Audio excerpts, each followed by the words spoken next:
Saudi আরবে বাণিজ্যিক উদ্দেশ্যে জাতীয় ধর্মীয় ও গোষ্ঠী প্রতীক ব্যবহার নিষিদ্ধ করা হয়েছে। দেশটির বাণিজ্য মন্ত্রণালয়ের দেওয়া নিষেধাজ্ঞার বিষয়টি রাষ্ট্রীয় সংবাদ মাধ্যম সৌদি গ্যাজেটের প্রতিবেদন থেকে জানা গেছে। ৯০ দিনের মধ্যে নিষেধাজ্ঞা কার্যকর না করলে শাস্তিমূলক ব্যবস্থা নেওয়া হবে।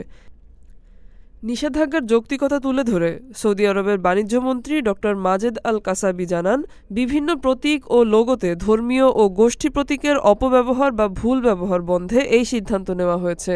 মন্ত্রণালয় থেকে বলা হয়, যারা বাণিজ্যিক উদ্দেশ্যে এসব প্রতীক ও লোগো ব্যবহার করবে তাদের বিরুদ্ধে শাস্তিমূলক ব্যবস্থা গ্রহণ করা হবে। বাণিজ্যিক প্রতিষ্ঠানগুলো নিষেধাজ্ঞা অনুযায়ী নিজ নিজ প্রতীক ও লোগো পরিবর্তনের জন্য সরকারি গ্যাজেট প্রকাশ থেকে ৯০ দিন সময় পাবে।